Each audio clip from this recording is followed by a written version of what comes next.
Hi my friends, this is my very sad looking string of spades and you might be wondering what the heck happened to my plant. Well, to be honest, I have completely neglected this plant and it's lost all its leaves, well most of its leaves anyway, and it's looking a very devastated state, but it's not dead yet, so it's actually very easy to revive this plant. And if you have a string of hearts that's looking as sad as mine, you can use this technique as well, because this technique works for string of hearts as well.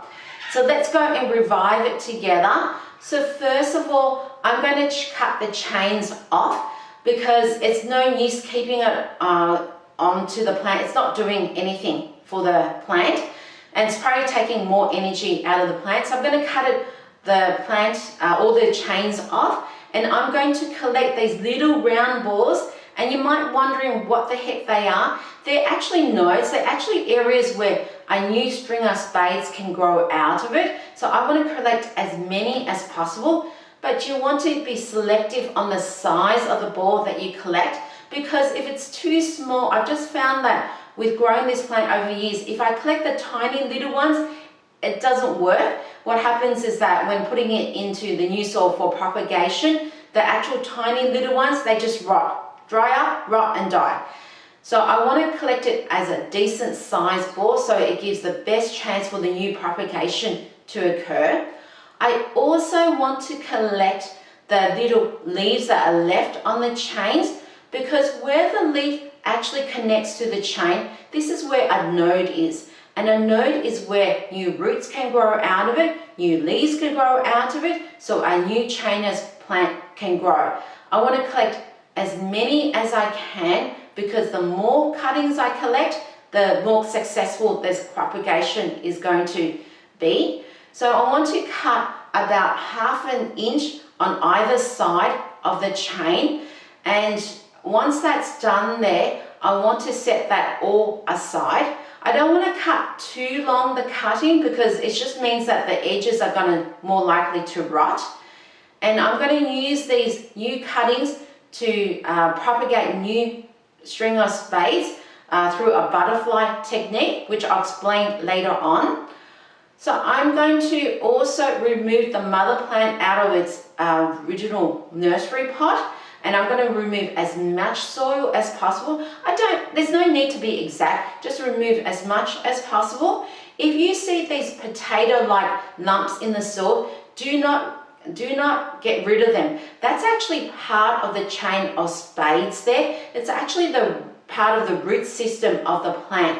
And these little potato lumps there, they actually hold a lot of water and a lot of nutrients for the plant. So definitely try not to get rid of them and try not to damage them either.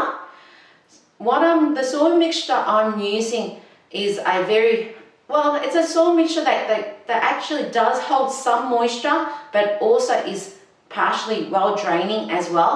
So it's pretty easy mixture. Just consists of 50% potting mix and 50% cacti soil. I throw in a few pieces of horticultural charcoal, because I'm just a big fan of horticultural charcoal, because that helps to actually clean the water and reduce the bacteria in the soil, and also makes the water smell more fresh. The pot I'm using, it is actually a self-watering pot. Now, if you are new to growing chain of spades, or you're new to propagating a chain of spades, or you're new to actually repotting a chain of spades, I do not recommend you use a self-watering pot.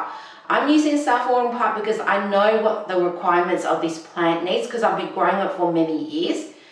If you're new to this plant, you're better off using a plastic nursery pot that has lots of holes in it. So if you happen to overwater this plant, at least you could get rid of the excess water.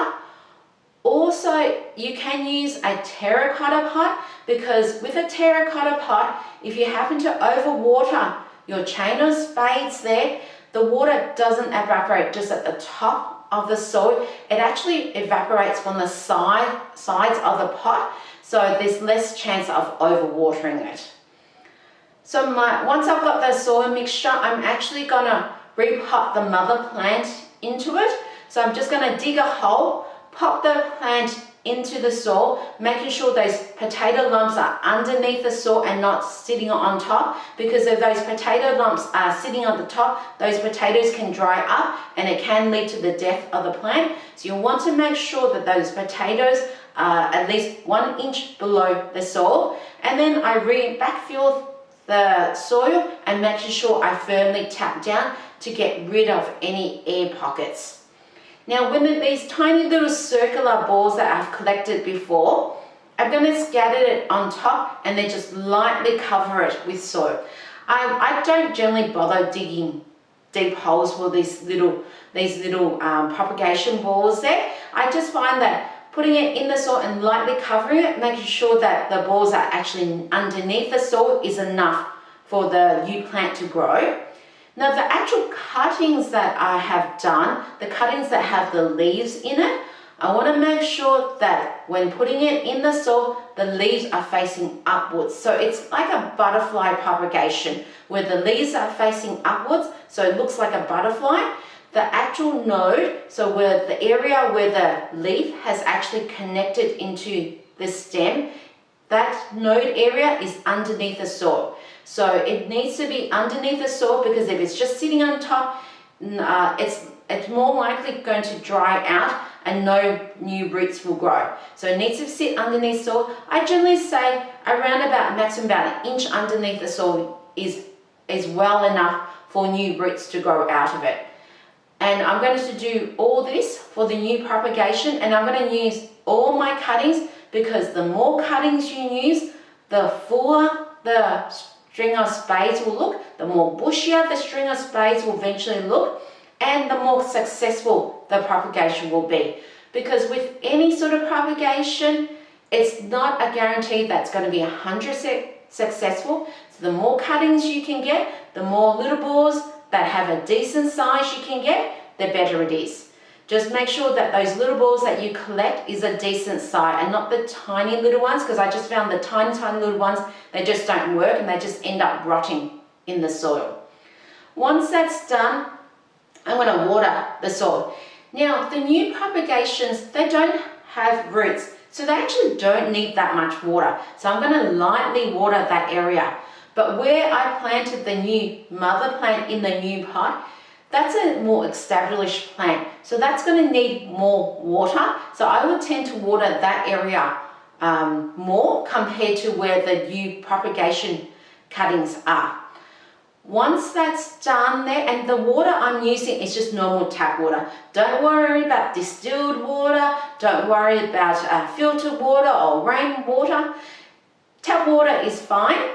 And I find that that doesn't do any issues with the plant, just using plain tap water. Once that's done, what I do is I want to try and increase the humidity and the temperature around the plant. The reason for that is that, yes, string of spades, they don't really need high humidity to grow, but I found that giving it a higher amount of humidity just gives us that extra boost so the plant grows as fast as possible. So what I'm doing, I'm actually using plastic cling wrap. I'm just going to cover the plant.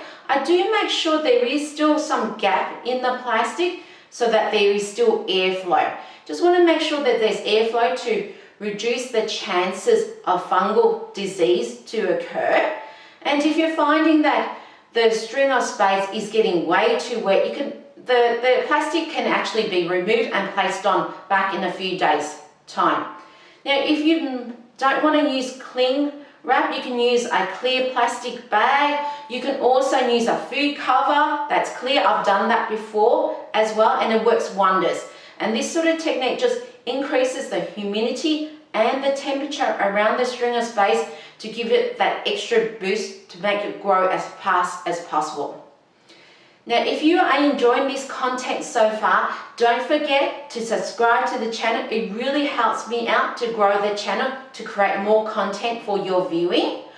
Once that's done, I'm going to grab my string of spades and pop it in an area where it receives as much sunlight as possible. Because this is kind of like a succulent kind of plant, it loves sunlight. And even though there are new propagations in the plant, the leaves are not sensitive to being burnt. I found that string of spades, it wants as much sunlight as possible, especially sunlight directly onto the top of the plant. So I'm going to pop it in the area which is here, and this one here is an area in my household which is facing a south-facing window. So it's an area where the plants are receiving indirect sunlight all day long, and also it's receiving direct harsh afternoon sunlight as well. And I found that this string of spades and also string of hearts the same, it loves it. It loves as much sunlight as possible. I'm going to re-water the plant when the soil is dry. Now the new propagation, the new cuttings, they're not going to need as much water. They're also, the soil on the top may dry a little bit faster at the very top. So you just want to make sure that the 1 or 2 inches of the top of the soil stays consistently moist. Where the mother plant has deeper roots, already established roots that are further down in the pot. So I want to make sure that I more thoroughly water that area to make sure that the roots that are further down in the soil becomes moist, so that it can absorb water, and also so that it doesn't get to the point where those roots that are further down in the soil doesn't dry up and rot away. Once that's done, I just repeat the process, and that's how to revive a string of spades. So we're going to come back to this plant in a few months' time, and I'll show you the results. Now that's my technique on how to actually revive a string of spades by repotting it, by using the butterfly technique to propagate new cuttings with leaves, and also use those little round balls to propagate new plants as well. If you have techniques of your own, I'd love to read about in the comment section down below. Don't forget, if you have questions for me, leave it down in the comment section below. I will always get back to you.